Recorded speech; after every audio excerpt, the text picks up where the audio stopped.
Seja bem-vindo ao Uru Podcast.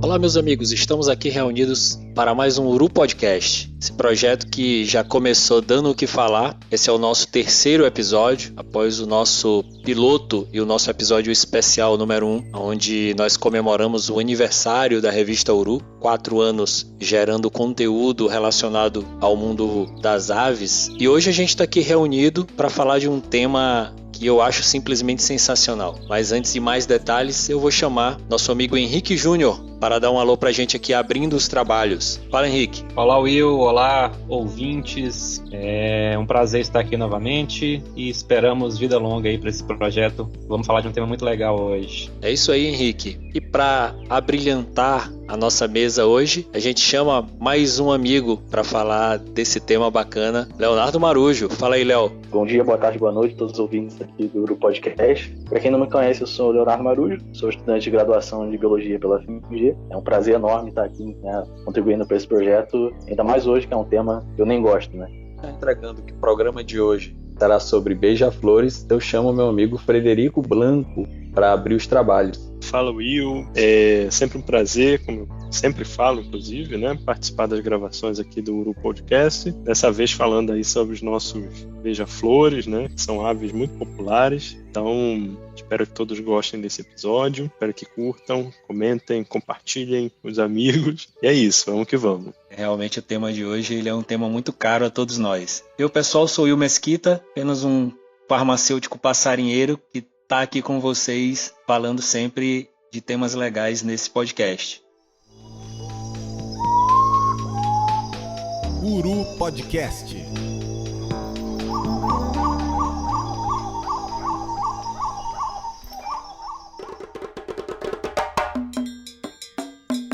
E claro, para fazer a chamada do nosso tema de hoje, vou pedir licença aos meus amigos e ler um texto que um deles escreveu e que eu gosto demais. Esse texto já virou post no Twitter do Uru Podcast. É um texto que eu admiro muito, uma postagem de um artigo que está lá no site da revista Uru. E a gente lê isso e sempre tem um ar de declamação. E aí eu abro aspas porque o texto é do Henrique. Em meio às cores estáticas do jardim, um brilho metálico de cores estonteantes risca o plano diante dos nossos olhos. A velocidade do beija-flor é tamanha que sequer podemos ver algo além do seu brilho, até que, por fim, ele interrompe sua trajetória linear de forma brusca e se posiciona delicadamente de frente para sua flor predileta. A gente vai falar dessas aves incríveis nesse nosso segundo episódio do Uru Podcast. Eu já começo passando a palavra para o Henrique, para já começar essa discussão sobre os beija-flores. Pois é, são bichos fantásticos, né? Acho que todos nós já tivemos algum dia a oportunidade de ver pessoalmente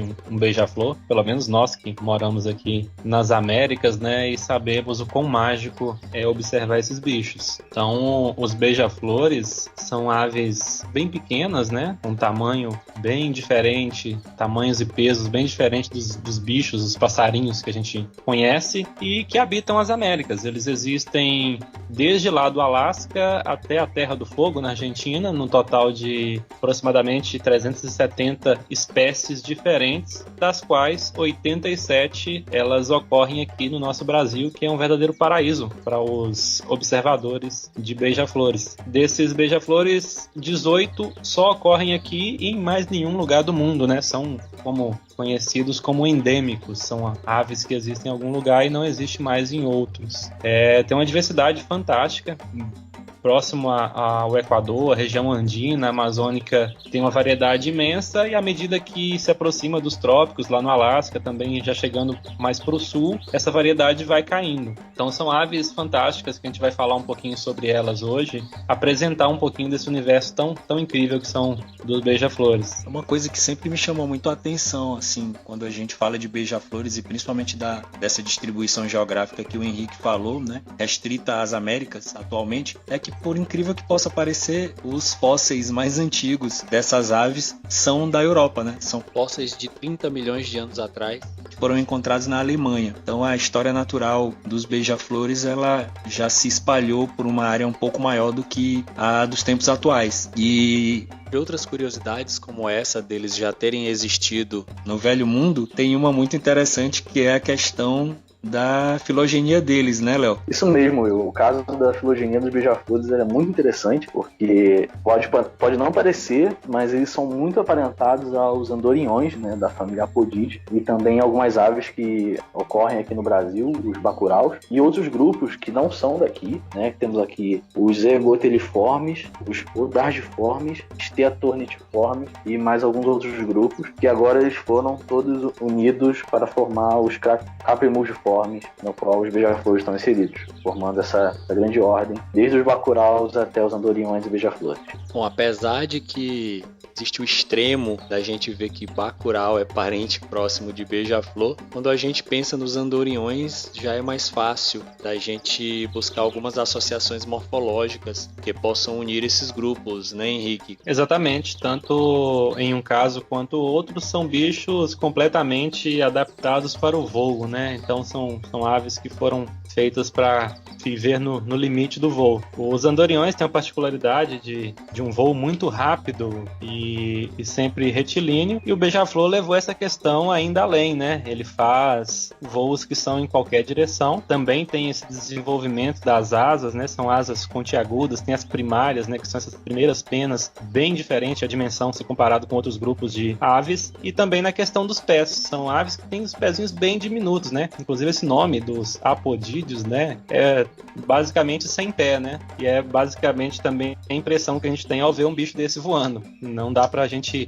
observar os pés de tão diminutos que eles são e também da velocidade que eles passam, né? Pois é, Henrique, são aves extremamente curiosas e especiais. A gente falou aí de várias adaptações morfológicas, mas eles possuem também mais um detalhe que diferencia bastante das outras aves, que são os hábitos alimentares, né? Inclusive batizam essas aves. Para falar desse tema, eu já chamo o meu amigo Fred. Então vamos falar sobre a alimentação dessas aves, né? Esse grupo de aves aí, que são os beija-flores. E como você já falou, né, o nome sugere, e as pessoas de modo geral conhecem também essas aves e como elas se alimentam, os beija-flores, eles beijam as flores, né, entre aspas. Quer dizer, eles são vistos ali consumindo, né, o néctar das flores, que constitui aí a base da alimentação dessas aves. Na verdade, a base da alimentação seria o açúcar, propriamente, né? Não o néctar em si, enquanto alimento, mas o açúcar que tem nesse tipo de alimento, né? Que é o néctar. Mas, como a gente disse, isso é a base da alimentação, não é o todo, né? Não é tudo que os beija-flores comem, e a gente já vai ver mais para frente aqui o que de fato constitui assim a dieta total dessas aves, né? E já que a gente falou aqui do néctar, né, como esse primeiro alimento, antes da gente continuar falando dos outros alimentos, é importante falar aqui de uma pesquisa que foi feita que descobriu, né, como esses beija-flores de fato consomem o néctar. Acreditava-se que a forma como eles consumiam o néctar, porque pensa, né, a gente pega um canudinho ali, põe no copo, suga, faz o bico ali, né? E suga o líquido para dentro da boca, né? Os beija-flores não conseguem fazer isso, né? Não tem essa capacidade de sucção dessa forma como a gente, né? Eles têm um bico gigantesco, tem uma língua também enorme. Então acreditava-se que a língua, né, sugava, vamos dizer assim, o néctar por capilaridade, né? Aquele princípio físico ali, onde um determinado fluido, né, ele escorre por uma extremidade ali, por uma base ali muito fina, né? Então ele seria, vamos dizer assim, atraído, escorreria pela língua do beija-flor, né, para dentro da boca. E essa pesquisa de um biólogo chamado Alejandro Guevara, acho que é isso, se não for a gente se corrige no próximo episódio, mas ele fez uma pesquisa onde ele descobriu que ele fez uma pesquisa bem interessante, inclusive, bem engenhosa a forma. Ele criou umas flores de plástico, né, transparentes assim, nas garrafinhas de açúcar, colocou ali nas garrafinhas de açúcar, e ele filmava. Então ali a garrafinha, deixou uma câmera potente ali ligada, filmando, e aí ele conseguia então ver todo o bico do beija-flor entrando e o processo da língua, né? E aí então os resultados da pesquisa mostraram que a língua dos beija-flores, ela é bifurcada, né? Enfim, tem uma bifurcação de fato ali na ponta, né? Em determinada parte, e essa língua bifurcada, ela funciona como uma bomba, né? Então ela sai do bico juntinha, ali ela entra na flor ainda juntinha, lá dentro ela abre, nessas extremidades, nessa língua tem 2 tubos, assim, 2 tubinhos internos, lá dentro o beija-flor fica movimentando essa língua, né, ali dentro, e esse líquido vai sendo sugado para dentro desses tubinhos, por conta dessa função de bomba que o bico tem, né, que a língua e o bico, esse conjunto tem. Então, como a maxila ela se sobrepõe à mandíbula, forma ali um vácuo, né, que quando nesse processo ela suga, né, ela aspira, né, o líquido para dentro da língua. Então, quando ele retira a língua da flor, e ela já volta para cheia do néctar, né. Então, assim, é uma engenharia, né. A bem da verdade, é uma engenharia aí de como consumir o néctar, né? E aí, assim, dito isso, né, explicado esse processo de alimentação, é interessante falar algumas outras coisas, né? Tem beija-flores por exemplo, de bicos diferentes, né? De tamanho de bicos diferentes, comprimento especialmente, né? E certamente esse comprimento do bico tem relação com a flor ali, que aquela espécie tem preferência, né? Então, se vocês repararem, né, tem beija-flores com bicos bem mais longos, outros com bicos mais curtos, né? E isso varia conforme ali a profundidade da corola, né, das flores. Então não tem uma espécie de beija-flor que eu acho que é o pico-espada, né, que não ocorre aqui no Brasil, acho que ocorre na América Latina, nos Andes, se eu não me engano, né, que é o maior, o bico mais longo, né, de beija-flor que se tem conhecimento, e é bem grande, é maior que o corpo, né, do beija-flor, muito grande, e que é uma adaptação a uma flor que ele consome lá, com uma corola gigantesca, assim, né? Bem profunda, no caso. Não gigantesca, mas profunda. Então ele consegue, com esse bico gigante, né, acessar a corola e ainda assim se alimentar, né? Bom, e ainda falando de bico aí, né, como eu falei do bico do beija-flor, bico-espada, que não ocorre no Brasil, mas que é bem conhecido pela função do bico, a gente tem no Brasil mesmo, né, espécies que se alimentam do néctar, mas de uma forma um pouco inusitada, né? Essas espécies tipo Talurania glaucopes, né, que é o beija-flor de fronte violeta, que inclusive não é mais Talurania, né? Acho que mudou. E tem também o Phaetornis ruber, que é o rabo branco rubro, pelo que eu li lá, até no livro do SIC, inclusive. São exemplos aí de espécies que furam, né, ali a base, o tubo da flor, e acessam o néctar diretamente, assim, né? Cortam um caminho assim até o néctar. Ou então se aproveitam de furos e de rasgos feitos aí no tubo da flor por outras espécies também nectarívoras, né? Tipo a cambacica, que muita gente conhece também. Então isso é interessante pensar, né? Exatamente. E esses hábitos alimentares têm muito a ver também com essa questão do voo, né? Afinal de contas, como obter alimento de uma fonte tão frágil, né, quanto uma flor? Como que o beija-flor conseguiria se alimentar sem destruir a sua principal fonte de alimento? Então o voo do beija-flor, ele tem muito disso. Ele foi feito para que ele conseguisse acessar, né, o fundo de uma flor para obter dela ali o seu tão valioso néctar sem que ele danificasse. E, inclusive, morfologicamente, os bicos, eles funcionam bastante nesse sentido, né? A gente tem até uma certa ilustração que fala que os bicos de beija-flores e as flores são como uma chave e uma fechadura. Então é bastante comum a gente observar também bicos que são especialistas para determinadas flores. Se você pegar, por exemplo, os beija-flores de rabo branco, né, os Phaetornis, você vai ver que eles têm os bicos mais curvos do que outras espécies, né, que são bem especializados ali para as helicônias. Então são grupos bem interessantes. A principal alimentação, conforme disse, é o néctar, né, das plantas, mas que também se alimenta bastante de insetos, ao qual eles apanham em voos bem rápidos, como de costume. Cara, a gente para olhar a ilustração, para olhar vídeo. desses bichos se alimentando das flores prediletas deles. E é uma parada sensacional, né? Porque essa questão das adaptações, dos tubos e dos nectários, posicionamento de nectário, alcance, alguns bichos que conseguem fazer manobras para se alimentar de cabeça para baixo, vamos dizer assim, alcançar nectários em posições diferentes, os bichos que vão lá tentar burlar o comprimento da coroa para chegar no nectário pela base. Então, assim, os bichos são bichos muito inteligentes. Existe a questão da proporção Da área cerebral para visão e tal, para movimento. Esses bichos, eles precisam realmente ter um sistema nervoso bem dedicado para essa questão do movimento, para chegar nesse recurso alimentar. E aí, como a gente falou no final, né? Além disso, eles fazem uso, e aí principalmente durante a reprodução, dos insetos, né? Para fazer a composição de dieta com proteína, principalmente na fase de desenvolvimento dos filhotes.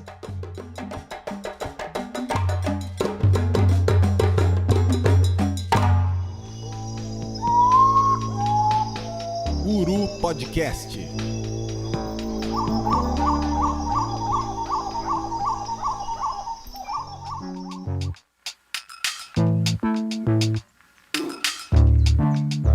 Eu tô procurando desde o começo do programa alguma coisa em que esses bichos sejam comuns, vamos dizer assim. A gente já viu que na questão do voo eles não são bichos ordinários, na questão alimentar muito menos. E agora eu vou perguntar pro Léo sobre a reprodução dessas aves. Léo, pelo menos a reprodução desses bichos, ela é um pouquinho mais parecida com a das outras aves? Olha, eu assim, levando em consideração os aspectos gerais, até que é parecido, né? A fêmea, ela costuma construir ninhos com formato de taça, né, um copinho, e ali ela vai incubar os ovos e cuidar dos seus filhotes. Vale ressaltar, inclusive, que os machos não participam, né, do processo de cuidar dos filhotes. Não vou saber bater o martelo e falar que são em todas as espécies, mas na maioria é a fêmea que cuida dos filhotes. E aí, como você bem ressaltou, a proteína, né, que vem dos insetos e outros invertebrados, ela é uma parte muito importante na dieta de um filhote. Do adulto também, né, parece que não é muita coisa, mas cerca de 10% da alimentação do adulto é de insetos e invertebrados. E é basicamente com essa dieta que a fêmea vai alimentar o seu filhote até que ele esteja apto a sair do ninho. Quem já teve o privilégio de encontrar em campo um ninho de beija-flor, principalmente das espécies que fazem ninhos em taça, decorados com líquens, sabe que a gente está falando de uma preciosidade quase que artística. São ninhos belíssimos, ninhos que em campo são ninhos difíceis de encontrar, e tamanho diminuto desses ninhos, e assim, quando a gente encontra isso com filhote, é uma parada incrível, é um dos momentos que o observador de aves sempre guarda assim na memória. A gente já falou muito, né, do quão diferentes são esses bichos. Claro, a gente vai deixar algumas curiosidades sobre os beija-flores. A gente pode aqui deixar já de cara para vocês, e aí depois eu vou jogar pros meninos para eles falarem. Mas beija-flores, as espécies que batem as asas em maior quantidade por minuto, dentre todas as aves, chega a 200 vezes por minuto durante a corte, o número de batidas de asas. Coração dos beija-flores em repouso bate 600 vezes por minuto, e quando ele tá voando pode chegar a 1.200 vezes por minuto. Essa quantidade, em comparação com a gente, é uma quantidade absurda, chega a ser 20 vezes mais do que o número de batimentos cardíacos de um ser humano em repouso. O voo do beija-flor, gente, pode chegar até 150 km por hora quando a gente fala aí de displays de corte, né? Os voos de perseguição, famosos voos de perseguição, que também é uma velocidade muito grande para o tamanho dessa ave. E aí, claro, vou jogar para os meninos aí para eles pontuarem mais algumas curiosidades divertidas sobre esses bichos. Pois é, Will. São bichos extremamente velozes, extremamente agitados, e é claro que uma vida tão elétrica assim, ela tem um custo. Justamente por ter esses hábitos aí, essa velocidade toda, esse bater de asas, são bichos que gastam absurdamente, né? Tem um gasto calórico absurdo, e por esse motivo eles precisam estar comendo o tempo inteiro. Basicamente, se um beija-flor para de comer durante algum tempo em atividade, ele tem ali poucas horas de vida. Durante um dia, o beija-flor pode comer até 2, 8 vezes, dependendo da espécie e o peso do seu corpo. Uma coisa que é praticamente surreal pra gente conseguir imaginar, né? A gente tá falando de uma quantidade muito absurda de alimento. E para isso, ele visita de 1.000 a 2.000 flores por dia, e é muito interessante porque eles conseguem criar um mapa mental para evitar flores das quais eles já visitaram. Então, se a gente passar algum tempo observando um beija-flor se alimentando em uma árvore ali bem florida, florida, a gente vai observar que ele volta e vai sempre em flores diferentes, né? Ele consegue ter essa percepção de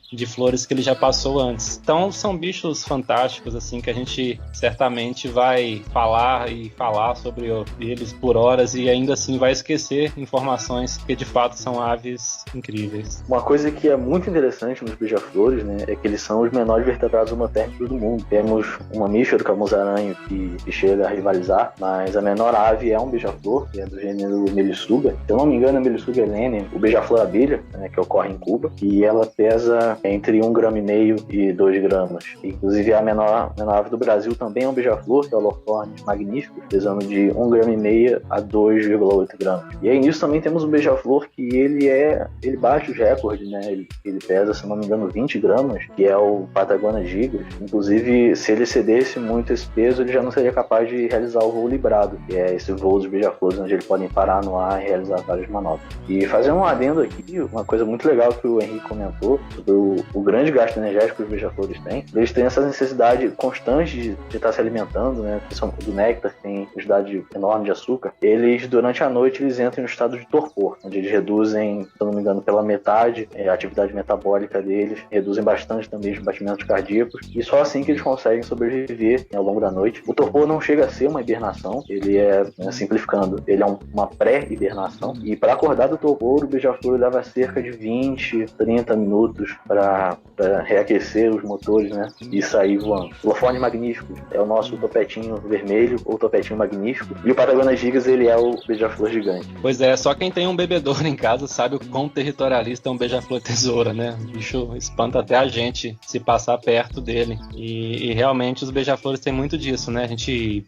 frequentemente vai ver aí em campo um beija-flor botando para correr outros bichos bastante grandes, né? E até mesmo os beija-flores menorzinhos aí, como os topetinhos, já tem aí a sua valentia. Tudo porque uma vida tão acelerada depende desses recursos tão valiosos que é o néctar, né?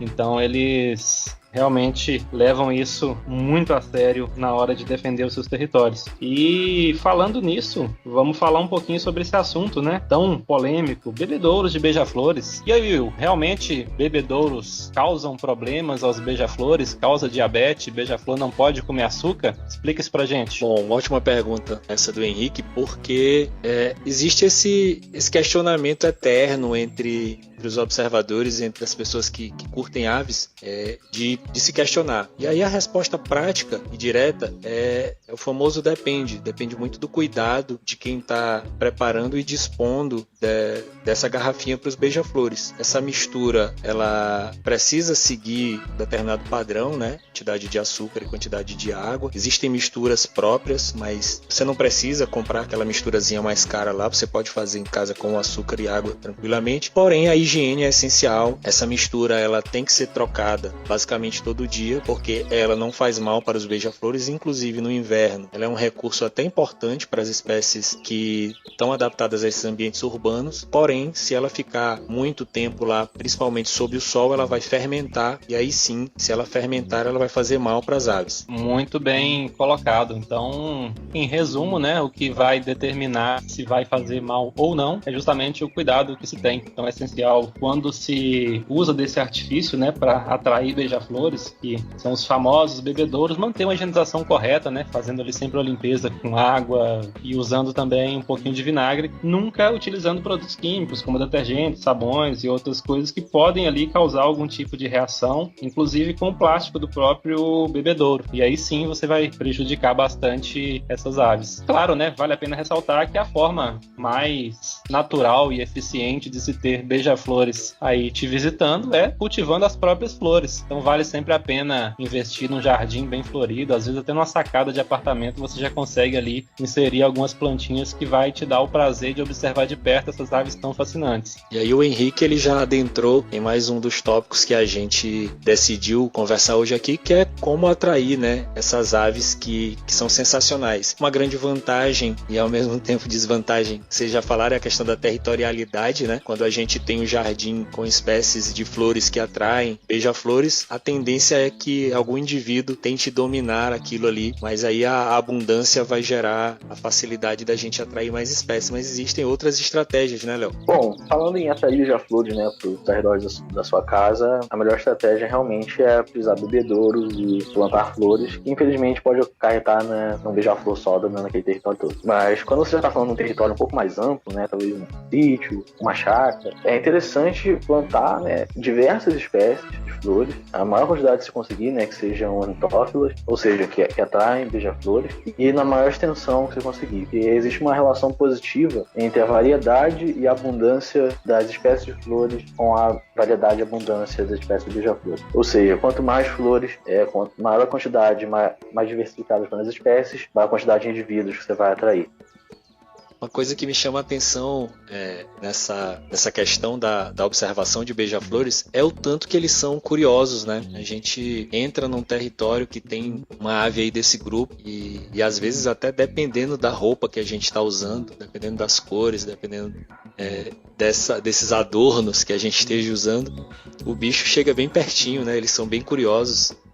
Chegam perto mesmo para saber o que está acontecendo ali. E às vezes a gente se depara assim, com o bicho parado, aquele voo dele estático ali, de frente para a gente, meio que questionando, né, qual que é. Exatamente, eu acho que todo mundo que teve essa experiência pode perceber que não é necessariamente a questão do formato da flor, né? Eles são bichos bem sensíveis a cores, né? Então, assim, em geral, adornos vermelhos tendem a atrair bastante. A gente pode até observar que alguns bebedouros sequer tem formato ali daquela florzinha clássica daquele bebedouro que a gente vê em casa de vó. Alguns são mesmo ali alguma tampinha colorida de vermelho e já é mais do que suficiente para esses bichos encontrarem, né? É uma coisa que espanta muito a gente quando coloca um bebedouro, é perceber como que esses bichos acham.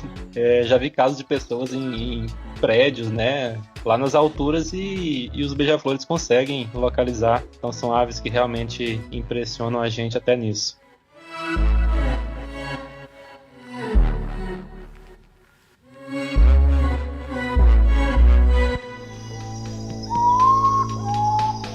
Uru Podcast.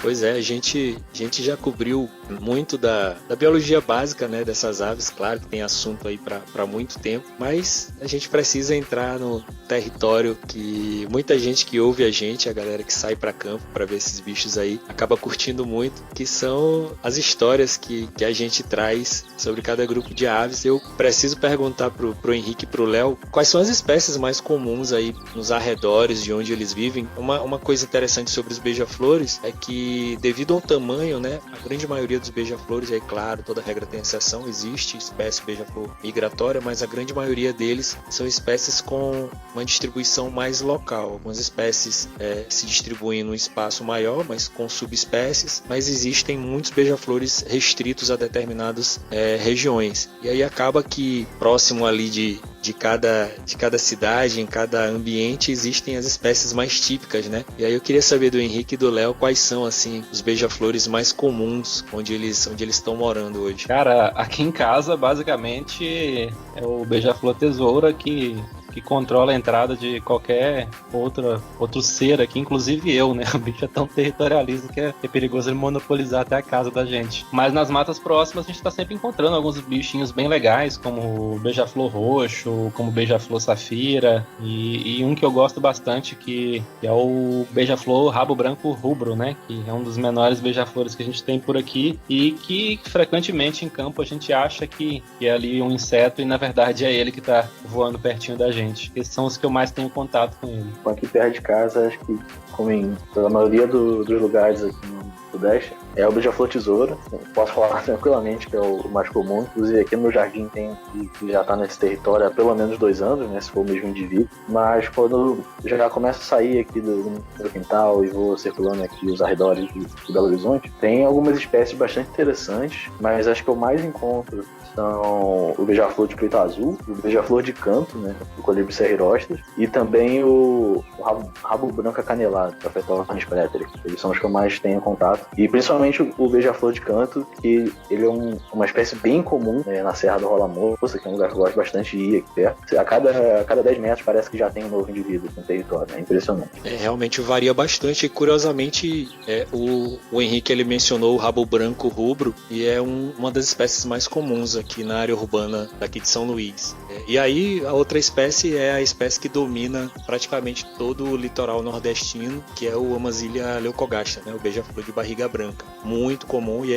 basicamente é a ave que visita os bebedouros das casas aqui em São Luís. Assim, cara, pensando em beija-flor, eu tenho muitas frustrações, né? Tenho poucos registros dessas aves e assim, eu tenho uma frustração de que eu queria muito, fiz uma viagem aí pelo Nordeste, eu tinha muita vontade de fotografar o Anopetia gunneley, que é o rabo branco de cauda larga, né? É um bicho que eu acho muito bonito e ele é a única espécie desse gênero aqui no Brasil. Então eu tava bem assim, obcecado de ver esse bicho e de fazer foto. E aí a gente encontrou esse bicho em alguns locais assim na viagem. Eu lembro que lá em Canudos ele me deu mole e eu não consegui fazer as fotos, mesmo as chances que eu tive. Depois a gente tentou e ele não apareceu mais, então eu carrego muito essa frustração, mas consegui fotografar um outro beija-flor que eu era assim vidradaço mesmo, que é o beija-flor gravata vermelha, né, que é o Algastes lumaquela. Tinha muita vontade de ver e eu tinha receio de não conseguir achar. O bicho tem registros lá na Chapada Diamantina e assim, lá ele não é incomum, mas quando a gente vê assim no mapa que o bicho só corre numa região bem pequena, a gente fica meio elétrico assim de encontrar. E aí queria saber de vocês assim, quais são as espécies, quais são as experiências pessoais com beija-flores legais que vocês têm em campo. Eu não sou o cara da diversidade, infelizmente eu não tenho um registro amplo de espécies de beija-flor, mas posso dizer com segurança que cada encontro é praticamente inesquecível.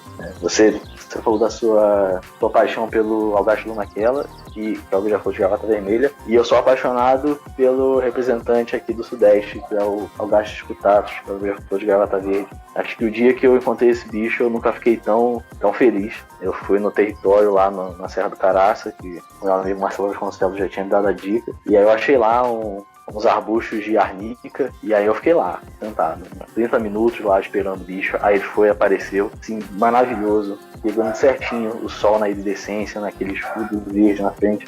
É a coisa mais linda do mundo, é maravilhoso. E outro bicho também que eu fiquei elétrico quando eu encontrei foi o Florisuga fusca, que é o beija-flor preto. É uma espécie de beija-flor que eu sou bastante apaixonado há pelo menos 3 anos já. E no dia que eu encontrei, a primeira vez que eu encontrei foi no alto de uma árvore, a pelo menos uns 6, 7 metros de altura. Só aquele borrão preto com branco, e aí eu tive certeza que foi o bicho. E aí, alguns meses pra frente, eu consegui encontrar 2 indivíduos a 1 metro de distância de mim. Foi surreal. Foi aquele bicho maravilhoso. Cara, eu tenho o privilégio de ter visitado 2 dos lugares assim imperdíveis para quem ama beija-flores aqui no Sudeste, que é no Parque Nacional do Itatiaia, o Hotel do IP, e também em Ubatuba. Visitei lá o sítio Folha Seca do Seu Jonas, né? Famoso sítio. E nesses lugares assim, para quem é apaixonado por essas espécies, é de cair o queixo. A gente fica parado, olhando, embasbacado, sem saber se observa, se fotografa, o que faz da vida. Então é bastante frequente você encontrar ali uma quantidade de 50 beija-flores planando, e assim, na frente do seu rosto, nas garrafinhas ali, nos bebedouros que são disponibilizados para eles. E com certeza minhas melhores experiências com beija-flores foram nessas circunstâncias, até porque a gente tem o prazer de observar o bicho com a proximidade que na maioria das vezes em campo a gente não consegue, né? Tem até uns beija-flores aqui na região que são bem interessantes, alguns bichos florestais, mas que a gente observa ele como se fosse um vulto dentro da mata. Então foi muito especial nessas 2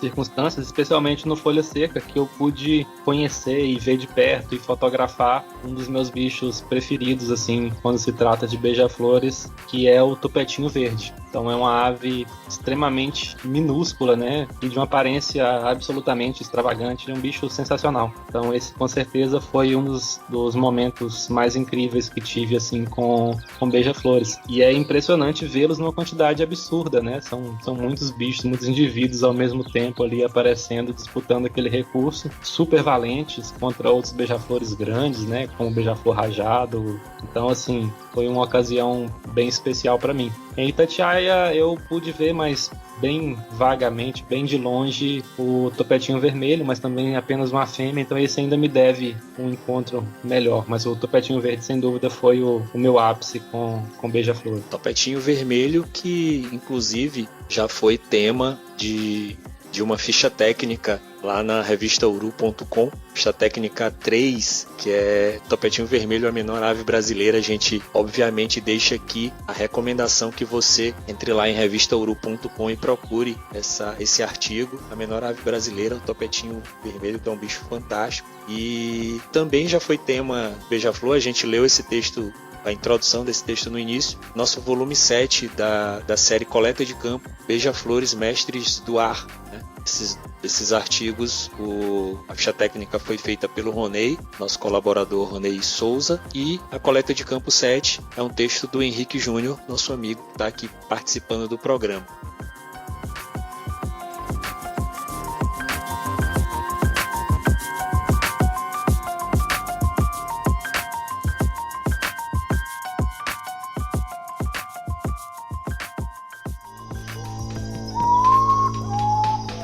Uru Podcast.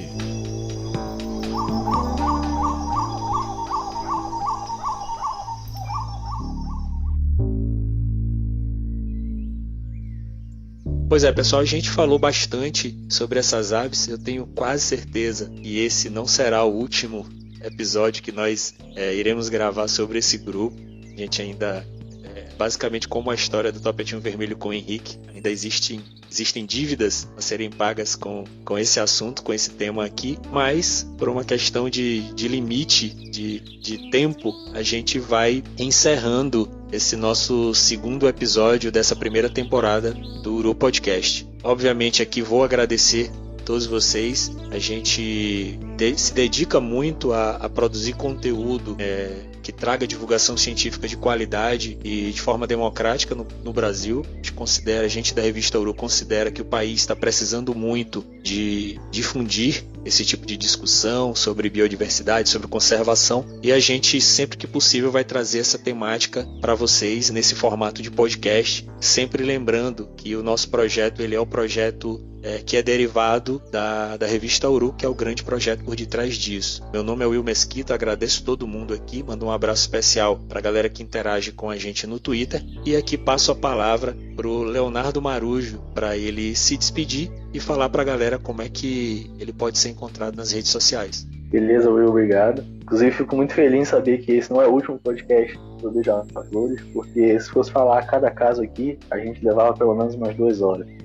Vocês podem me encontrar no @leo_marujo no Instagram, é o meu perfil pessoal, e lá eu posto umas fotos de minha autoria e arte também de minha autoria. Também no perfil @ornitologiab no Twitter, e lá eu faço divulgação científica sobre as aves do Brasil. Agradeço aqui o convite e também o papo bom do Will e do Henrique. E também agradeço a revista Uru, né, por esse projeto maravilhoso que ela há alguns anos já, contribui bastante para a difusão do conhecimento das aves brasileiras. Então foi um prazer estar com vocês novamente, né, para bater mais um papo, falar um pouquinho de passarinho, um tema que é inesgotável nas conversas aí. Para aquelas pessoas que querem conhecer um pouquinho do meu trabalho, eu estou no Instagram com o perfil Aviarte Henrique Júnior, onde eu posto ali meus trabalhos artísticos que tem aí como temática principal esse universo das aves. Então, por lá vocês vão me encontrar, é o perfil que eu mais utilizo atualmente. Também estou no Facebook e principalmente acessem lá a nossa revista, né? A gente está se esforçando em produzir bastante coisa nos últimos tempos. Revistauru.com, né? É o nosso endereço. Para todo mundo que ouviu a gente nesse bate-papo, a gente agradece de coração pela audiência, deseja aí estar presentes, difundindo conhecimento, levando um pouquinho desse universo das aves por muitos e muitos episódios. Então, muito obrigado de coração e até a próxima. É isso, mais um Uru Podcast gravado. Obrigado a todo mundo que ouviu até aqui. Peço que continue acompanhando a gente, acompanhando a Uru, as postagens, o podcast, e que compartilhem com os amigos, com as pessoas que vocês sabem que gostem dessa temática, né, das aves, da ornitologia. E quem quiser me seguir, quem quiser trocar um papo, trocar uma ideia, pode me seguir lá no Instagram, é frederico.blanco, e a gente continua essa conversa lá. Um abraço a todo mundo e até o próximo.